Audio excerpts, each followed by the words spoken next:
শুনলাম, একটা চিঠির কপি আমি এখনো পড়ার সুযোগ পাইনি, কিন্তু আমাদের কাছে কোনো কমিউনিকেশন নেই, there is no communication. Ritabrata বাবু, 80 জন বিধায়ক, আপনার কেন কি মনে হচ্ছে যে কেন এই মানে একটা রেজুলেশন নেওয়া হলো না, সেখানে একটা রেজিস্টারে সাইন করা, সেটাকে রেজুলেশন হিসেবে দেওয়া হলো, এটা পার্টি মানে কেন এই স্ট্যান্ডটা নিতে হলো? দেখুন, মমতা বন্দ্যোপাধ্যায়ের পার্টিটা basically is hijacked by Abhishek Bandyopadhyay.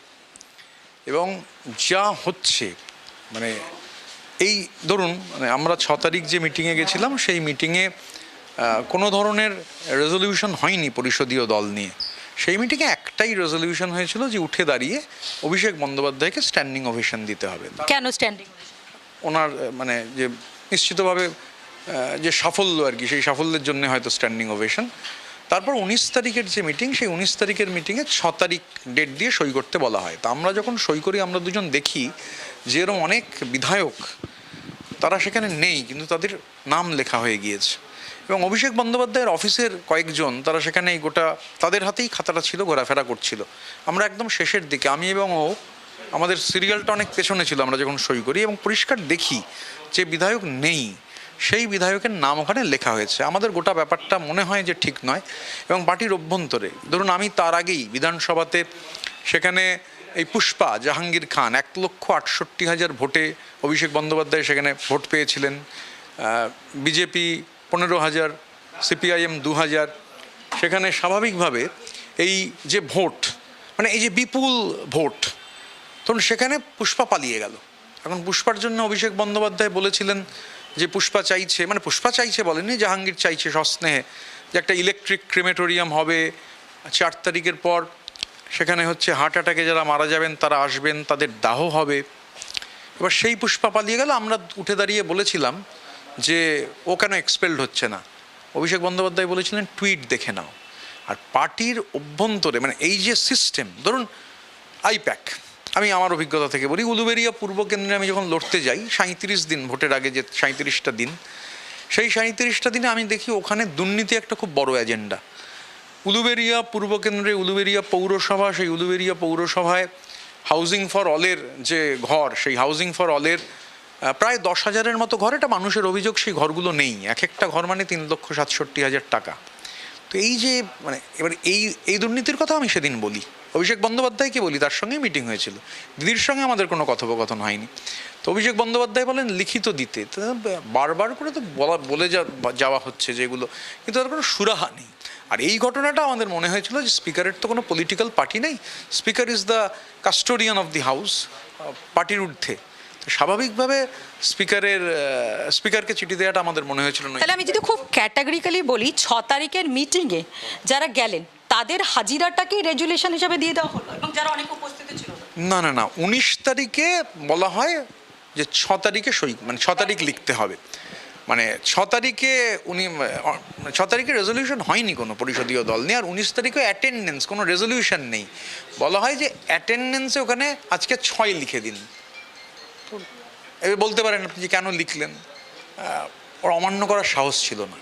আপনি একটা জিনিস বলছিলেন এর আগেও, যে স্ট্যান্ডিং ওভেশন 4 তারিখে রেজাল্ট বেরোলো, বিজেপি মানে প্রবলভাবে ক্ষমতায় এসছে, এবং তারপরে ন্যাশনাল জেনারেল সেক্রেটারি তাকে স্ট্যান্ডিং ওভেশন দিতে বলছিল। আপনি স্ট্যান্ডিং ওভেশন দিয়েছেন? হাফ স্ট্যান্ডিং ওভেশন, মানে কিছুটা উঠেছিলাম, কিন্তু এটা যদি বলি যে উঠিনি মিথ্যে বলা হবে। মানে আমার অনিচ্ছা থাকা সত্ত্বেও উঠতে হয়েছিল, আধা উঠেছিলাম। কিন্তু এমন বিধায়ক আছেন, আমি নাম বলবো না, তিনি গ্যাঁট হয়ে বসেছিলেন, আমার থেকে একটু বড়, কিন্তু মানে আমি এটা বলতে পারি যে আমরা যখন স্পিকারকে চিঠি দিয়েছিলাম, আমার মানে যে তাহলে হ্যাঁ কোথাও সাহস করে করা যায়, হ্যাঁ সাহস তো মানে সংক্রামক। তো সেই সাহস, ওনার সেই সাহস আমার আর সন্দীপনের মধ্যে সংক্রামিত হয়েছিল। অনেকে একটা, আমি আপনাদের চ্যানেলেই দেখলাম, এটা একটু দেখানো দরকার, একটা বিভ্রান্তিমূলক খবর চলছে। আমি জাস্ট একটা ফোন করতে গিয়ে দেখলাম যে একটা নতুন দল গড়া হচ্ছে। প্রথম কথা, আমি এবং সন্দীপন আমরা দুজনে যা করেছি, আমরা দুজনের মধ্যে আলোচনা করেছি, এর সঙ্গে নতুন দলের কোনো বিষয় নেই। আমাদের দুজনের মনে হয়েছে যে অভিষেক বন্দ্যোপাধ্যায় যে স্টাইলে দল চালাচ্ছেন, সেই স্টাইলটা গণতন্ত্রের পক্ষে ভালো নয়। গণতন্ত্রের পক্ষে যদি ভালো নয়, ধরুন একটা পার্টির অল ইন্ডিয়া জেনারেল সেক্রেটারি, তার আগে 22টা গাড়ির কনভয় ছিল, তো রেজাল্ট বেরোবার পর হচ্ছে তিনি বেরোচ্ছেন না, 26 দিন বাদে হচ্ছে তিনি বেরিয়েছেন। এগুলো পজিটিভ না, you have to lead from the front.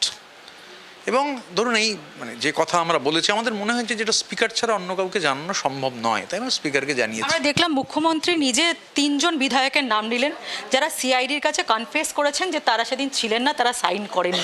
এই মানে এই ফর্জারিটা দরকার কেন পড়লো? যে 80 জন বিধায়ক, তাদের কি কনভিন্স করানো যাচ্ছিল না? এটা তো আমি বলতে পারবো না, মানে আমি তো ব্যাক বেঞ্চার, সন্দীপনও ব্যাক বেঞ্চার। এখন এটা যারা যে অফিসের কর্মচারীরা মানে তারাই ওখানে খাতাটা নিয়ে এদিক ওদিক করছিলেন, এবং আমি ডেফিনিট এদের কেউ কেউ হচ্ছে এই গোটা গোটা অক্ষরে ব্লক লেটারে নামগুলো লিখেছেন। তো স্বাভাবিকভাবে সিআইডির উচিত তাদেরও ইন্টারোগেট করা। তাহলে দুটো প্রশ্ন আছে আপনার কাছে আরও, সেটা হচ্ছে যে এই যে যারা যে বিধায়করা গতকালকে আসেনি, মিটিং ডেকেছেন মমতা বন্দ্যোপাধ্যায়, আপনারাও তার মধ্যে ছিলেন না, কেন গেলেন না? আমি এবং সন্দীপন আমাদের মনে হয়েছিল যে সেকেন্ড মিটিংয়ে আমরা অভিষেক বন্দ্যোপাধ্যায়কে বলেছিলাম যে পুষ্পার ঘট এক্সপেল করাও, উনি বললেন টুইট দেখে নাও। তো কথা বললে যদি বলা হয় টুইট দেখে নাও, তাহলে মিটিংয়ে যাওয়ার কোনো মানে হয় না। মিটিংয়ে গিয়ে করবো কি? যদি টুইটেই দেখে নেবো তাহলে মিটিংয়ে যাবো কেন? আমাদের মনে হয়েছিল মিটিংয়ে গিয়ে তার কোনো প্রোডাক্টিভিটি নেই, তাই আমরা যাইনি। কুণাল ঘোষ টুইট করেছেন, আপনারা বলছেন যে আপনাদের এগেনস্টে যে আপনারা বিট্রে করেছেন, তাহলে আপনারা দলের টিকিটে লড়লেন কেন? তুমি যদি দলের বিরুদ্ধে এত ক্ষোভ, এত কিছু থেকে থাকে। আচ্ছা আমি বলি, যেহেতু এখন বলতে কোনো বাধা নেই, আগে বলিনি, ভেতরে বলেছি। এই অভিষেক বন্দ্যোপাধ্যায় যাদের দায়িত্ব দিয়েছিলেন, ধরুন আমি উলুবেড়িয়া পূর্বতে লড়তে গেছি, আমি তো বাইরে থেকে গেছি, তো প্রথম 3 দিন ঢুকতে পারিনি। তারপর যখন সেখানে নির্বাচনে কাজ করতে গেছি, তখন উলুবেড়িয়া পূর্বের মানুষ নানান ধরনের দুর্নীতির কথা বলছেন, উলুবেড়িয়ার সরকারের কথা বলছেন। মন্ত্রী পুলক রায়, পুরসভার চেয়ারম্যান অভয় দাস, ওখানে পার্টির নেতা আকবর শেখ, এদের কথা বলছেন হিউজ পরিমাণ দুর্নীতি। এখন 100 জনের মধ্যে 90 জন মানুষ কি মিথ্যে কথা বলতে পারেন? সত্যি কি মিথ্যে সেটা প্রমাণ তো সরকার করবে, তদন্ত হলে। আমি তদন্তের দাবি করছি, এবার তুমি চিঠি দেবো।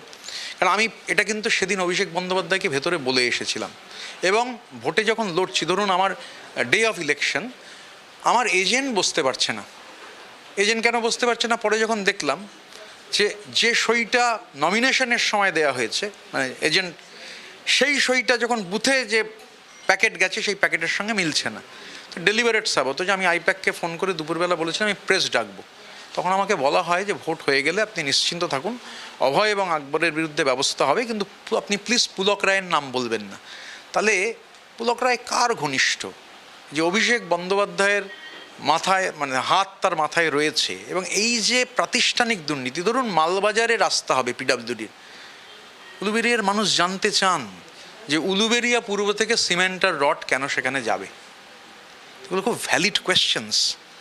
তো পার্টিতে মানে আমি যেহেতু এখন যাওয়ার আপনাকে বললাম যে আপনাদের মাধ্যমেই দেখিয়েছি এসব নতুন দল ফলের কোনো ব্যাপার নেই। আমি এবং সন্দীপন আমরা আমাদের মতামত, আর যেহেতু আমরা এখন এক্সপেলড, তো আমরা we are free to speak our mind.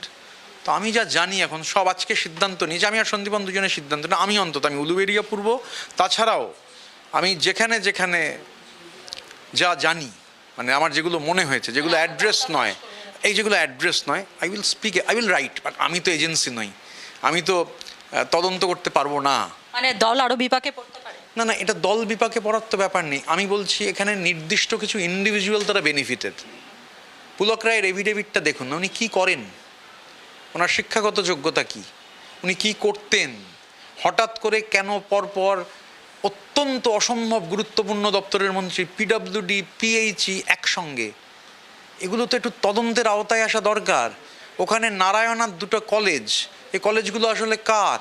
ওখানে বিরাট মাল্টি স্পেশালিটি হসপিটাল কার? এগুলো মানুষ বলেছেন। আমি দেখুন, আমায় যিনি ভোট দিয়েছেন আমি তারও বিধায়ক, যিনি ভোট দেননি তারও বিধায়ক। স্বাভাবিকভাবে আর বাক স্বাধীনতা রয়েছে, কুণালবাবুর সেই বাক স্বাধীনতাকে আমি সম্মান জানাই। আর লোকে বলেন, মানে ওনার কেন্দ্রের লোকেও বলেন উনি ব্রেক ফেল করা গাড়ির মতো, কোথায় কখন গুতিয়ে দেবেন কেউ জানে না। এই ইনডিসিশন থাকতে পারে, নানান বিষয় থাকতে পারে, সে উনি বলুন। তা আমি অন্তত বলি, আমি ভোটের পর থেকে আমায় 26 দিন ওয়েট করতে হয়নি। আমি ধারাবাহিকভাবে উলুবেড়িয়াতে যাচ্ছি, সারাদিন ঘুরছি, ঈদের দিন ফুটবল খেলেছি, বিকেলবেলা একটা জায়গায় মানুষের সঙ্গে ইন্টারাক্ট করছি। আমায় বেঈমান বলতেই পারেন, কুণালবাবু বেঈমান বলতে পারেন, কিন্তু আমাকে না চোর চোর চোর চোর শুনতে হয়নি। আমাকে কেউ বলেনি উলুবেড়িয়া পূর্বতে, আমার তো পাইলট নেই, আমি আমার গাড়ি করে উলুবেড়িয়া যাই, পূর্বে যাই, সারাদিন থেকে যখন ব্যাক করি, এই গোটা ইন্টারাকশানে কোথাও কেউ আমাকে চোর চোর চোর চোর বলেনি। শনিবারের যে অ্যাটাকটা, সেটা নিয়ে কি বলবেন? সেটা কি মানুষের জনরোষ ছিল? দেখুন, কোনো ধরনের হামলা সেটা হচ্ছে কাম্য নয়। রাজনীতিতে মতবিরোধ থাকতে পারে, কিন্তু কোনো ধরনের হামলা কাম্য নয়। কিন্তু একটা যে পাবলিক রিজেন্টমেন্ট আছে, মানে দেখুন, ধরুন এখান থেকে আপনি বাগডোগরা যাবেন, আপনি যদি প্রথম 3টেরও আর প্রথম 3টেরও মানে 6টারও ইন্ডিগোর একটা ফ্লাইটে যদি প্রথম রোটাও বুক করেন, পরের রোটাও বুক করেন, যদি 10,000 টাকা করেও হচ্ছে ভাড়া হয়, তাহলে হচ্ছে 12টা রোয়ে 1,20,000 টাকা, আসা যাওয়া ধরে নিলাম 2.5 লাখ টাকা, 2,40,000।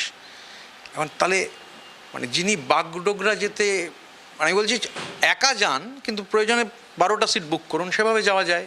অনেক জায়গায় অনেক মুখ্যমন্ত্রী এইভাবে, এটাই নিরাপত্তার প্যারামিটার থাকে ওনার, খুব হাই সিকিউরিটি, 22টা গাড়ির কনভয়। তো সেটা না করে যেহেতু উনি মানে একটা চার্টার্ড ফ্লাইট যেত, আমি তো তারও তদন্ত চাই, সেই চার্টার্ড ফ্লাইটের মানে পয়সা কোথা থেকে এসেছিল এগুলো। মানে এগুলো এখন I am a free bird now, আমার কোনো দল নেই, সন্দীপনেরও কোনো দল নেই। আর আমরা দুজনে মিলে একটা পার্টি হয় না, আর আমরা কোনো পার্টি করছিও না, কিন্তু দুজনে মিলে আমরা ঠিক করেছি, আমরা যা জানি আমরা সেগুলো সরকারের কাছে তুলে দেবো। আমরা চাইবো তার নিরপেক্ষ তদন্ত হোক। মানে এই ধরনের উলুবেরিয়া সরকার আর কি, পুলক রায়, অভয় দাস, আকবর শেখ, এই ধরনের উলুবেরিয়া সরকার আরও অনেক জায়গায় আছে। এবং আমি বিশ্বাস করি তৃণমূলের গ্রাউন্ড লেভেলের কর্মী যারা মমতা বন্দ্যোপাধ্যায়কে দেখে রাজনীতি করেন, তারাও এই ধরনের সরকারের পতন চান।